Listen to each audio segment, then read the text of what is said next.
O Brasil precisa de uma reforma previdenciária com urgência? Com urgência não, mas dentro de um horizonte de não mais do que 5 anos, é necessário que tenhamos uma mudança. Uma mudança para preparar o nosso sistema, tendo em vista as mudanças demográficas pelas quais o país vai passar nos próximos 15, 20 anos, que é um período muito duro para, digamos assim, a sustentabilidade do nosso sistema previdenciário. O Brasil, com relação à Europa, por exemplo, está num estágio um pouco diferente, né? Está no estágio diferente e, graças a Deus, melhor.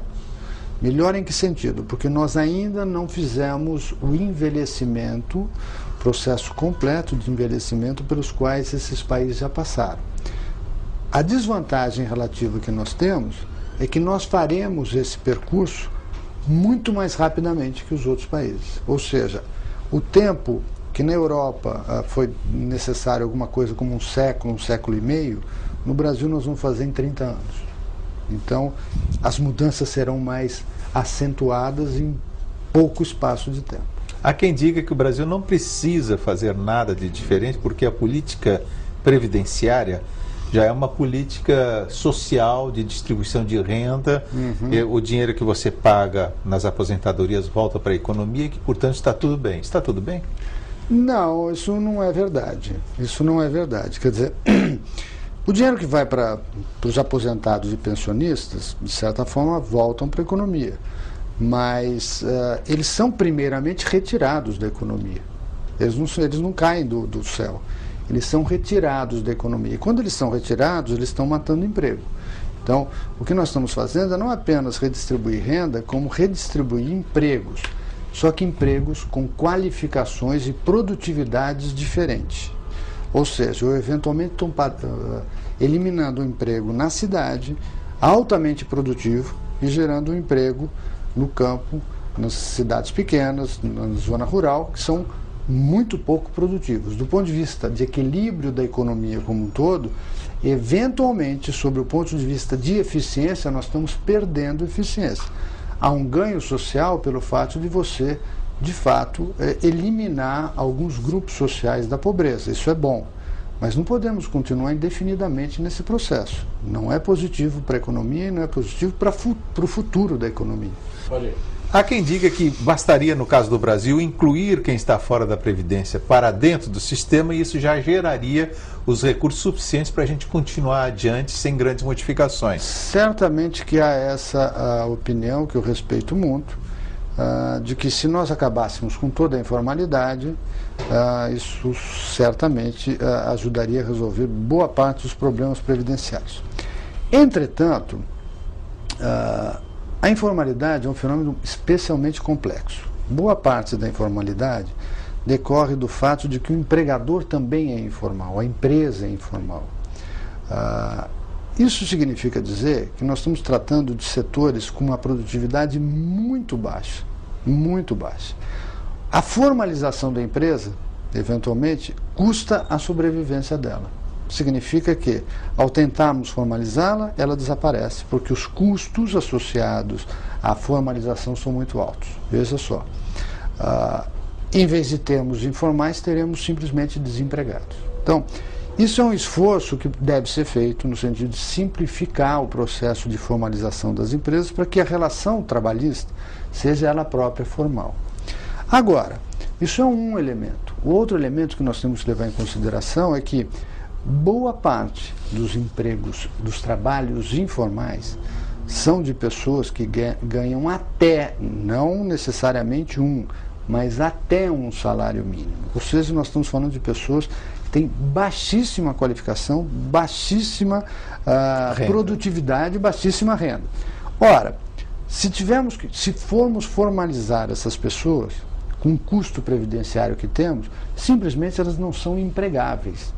Então, isso vai ocorrer ao longo do tempo, lentamente, com o aumento da escolaridade da força de trabalho, o aumento da produtividade dessa força de trabalho, vai ocorrer um aumento da formalização. Agora, isso não ocorre do dia para a noite. É um processo que vai demorar anos, décadas para ser resolvido. O envelhecimento vem antes. O envelhecimento vem antes. Este é o problema, tá certo? Nós temos tido um crescimento bastante acentuado da economia e a informalidade caiu pouco. Foi bom? Foi ótimo? Excelente, mas caiu pouco. Esse é o problema que nós temos. O tempo de formalizar todos os trabalhadores que estão informais é maior do que o tempo do envelhecimento da população como um todo. Significa que nós temos um descasamento de tempo. Logo, ela não será a solução, o que não significa que não deve ser feito esforços para formalizar a relação trabalhista. E quais seriam as modificações principais que o senhor acha que são necessárias? Esse é um receituário bastante, digamos assim, conhecido, que não é meu, que não é de outros colegas com quem eu trabalho, mas é o receituário que o mundo está vendo. Ora, Tonico, nós temos que pensar o seguinte: a população, ela não apenas em termos médios está durando mais, como a população que sobrevive aos primeiros 50 anos de vida, elas têm uma esperança de vida posterior maior do que tinha há pouco tempo atrás. Isso significa dizer o seguinte, que a esperança de sobrevida depois dos 50 anos está aumentando muito. Por que eu digo, estou falando isso? Porque o que é importante do sistema previdenciário é quanto tempo vai durar um benefício. Ou seja, quantas prestações terão que ser pagas para o beneficiário. Se cada indivíduo durar, por exemplo, 1 ano a mais, significa que dos 25 milhões de beneficiários da Previdência, nós teremos 25 milhões vezes 13 benefícios, com 1 ano a mais. Então, imagina a quantidade, nós estamos falando de 350 milhões de benefícios a mais, se cada indivíduo, em média, durar 1 ano. Acontece que nós estamos, graças a Deus, vivendo mais, sobrevivendo mais. Então, isso daqui a alguns poucos anos implicará um aumento não de 1 ano depois dos 50, ou seja, em termos médios, mas 3 a 4 anos. Então nós teremos alguma coisa como 1 bilhão a 1,5 bilhão a mais de benefícios que terão que ser custeados. Como fechar essa conta? A verdade, o que nós temos que fazer é equalizar um pouco o que se paga e o que se recebe. A forma de fazer isso é calibrar a idade de aposentadoria. Nós estamos hoje em déficit? Nós estamos no que se chama de déficit atuarial, ou passivo atuarial. Nós temos uma dívida com o futuro, tá certo? Mas nas contas correntes da Previdência, esse ano até que tivemos algum superávit. Vamos fechar com déficit, a hora que juntar os dois sistemas, o INSS e o sistema público. Vamos fechar com déficit. E esse déficit tende a crescer daqui para frente. Foi um esforço muito bom do Ministério da Previdência, que já vem de bastante tempo, de aumentar a fiscalização, aumentar o esforço de arrecadação, mas isso não será uma solução definitiva para o problema. Mesmo quando se coloca a contribuição social pelo lucro líquido, a COFINS, mesmo assim dá déficit?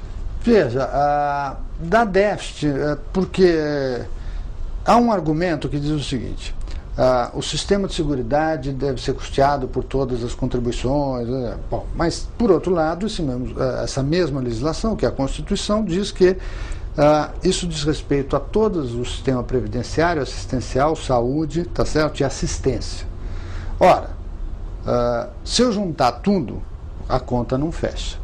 Então, eu tenho que olhar o que é estritamente contributivo, que é o sistema de previdência que custeia as aposentadorias, as pensões, tá certo? Os benefícios sociais que são pagos ao trabalhador, por exemplo, auxílio doença. Isso é que tem que ser analisado como um todo. E o resultado é negativo. Agora, é óbvio que, eu sempre digo, é uma questão, digamos assim, de muito pouca importância.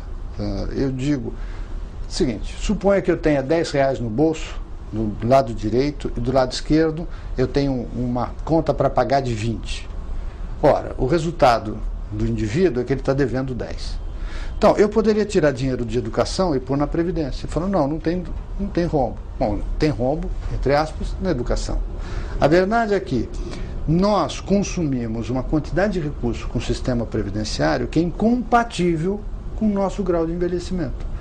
E isso é que é importante. Se você fechar as contas no que é contributivo, ou seja, previdência, a aposentadoria, pensões, e todos os tipos de pensões e auxílios, e o que se recebe de contribuições previdenciárias, o resultado é negativo. Agora, eu posso usar dinheiro de outra coisa, por exemplo, de merenda da escola, de crianças, para cobrir a previdência. Ele fecha. Só que eu deixo de dar merenda para as crianças. E como se houver distorção entre a aposentadoria do setor público com a do setor privado? Eu acho que os funcionários públicos, como um todo, e eu me incluo nessa categoria, nós somos claramente privilegiados. Isso não foi uma decisão do funcionário, isso foi uma decisão lamentável da Constituição de 88, entre várias. Ela teve muitas coisas boas, mas outras muito ruins. Essa foi uma delas.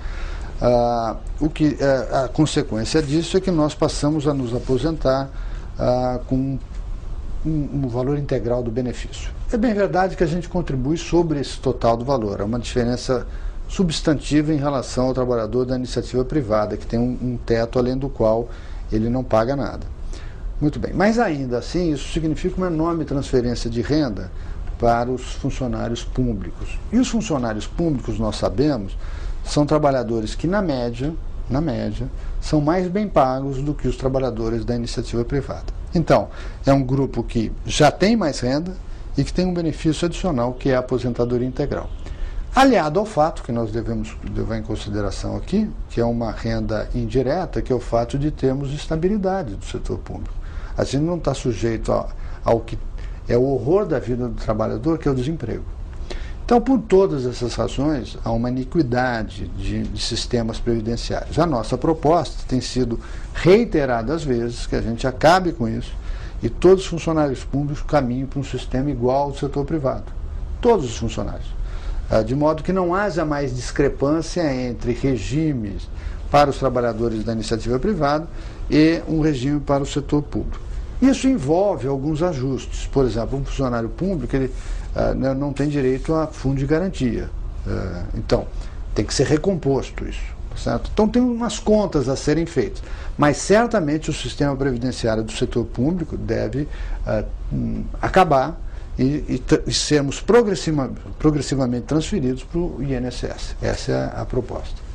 Então, se não fizermos isso, o que nós vamos ter pela frente é um comprometimento muito grande do potencial de crescimento da economia brasileira. Veja, ainda recentemente eu fiz uma estimativa, junto com outros companheiros, que só o efeito demográfico, tudo mais constante, ou seja, suponha que daqui para frente não haja R$1 de reajuste para todos os aposentados, todos os pensionistas e com inflação zero.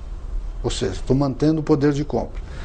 Só a mudança demográfica vai exigir que o PIB cresça 3,7% ao ano.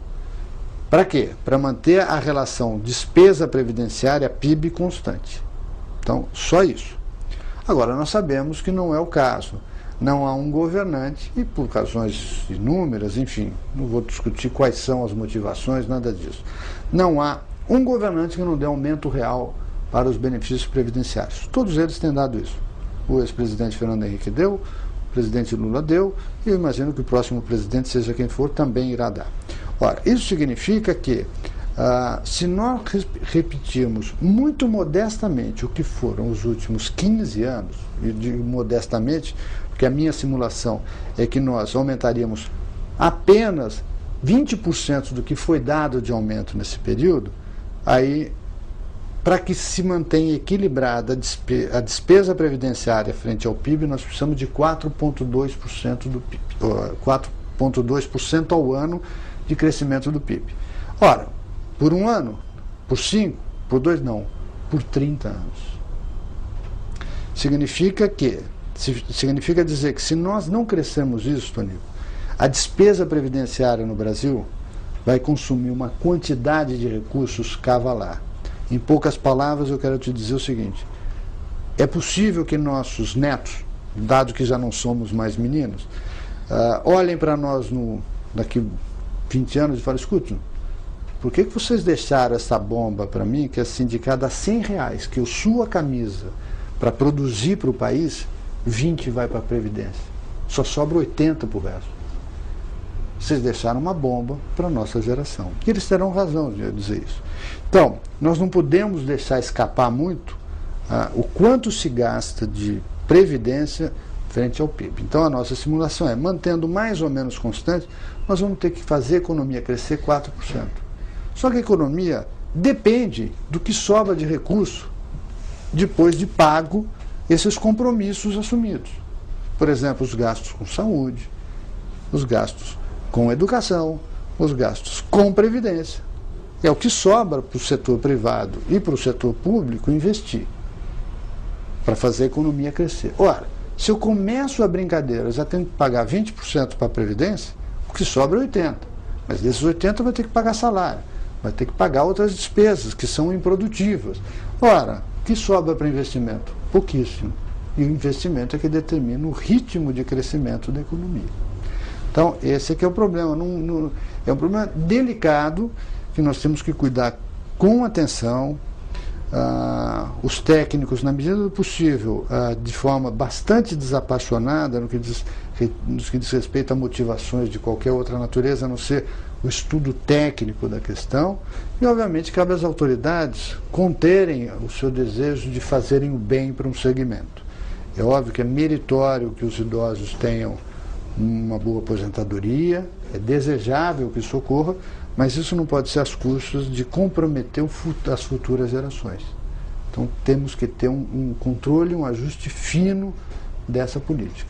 Nada melhor do que fazer uma reforma progressiva, como a gente tem proposto, que vai se ajustando lentamente no tempo, de modo a distribuir o custo dessa transição entre várias gerações e não deixar tudo para os nossos netos.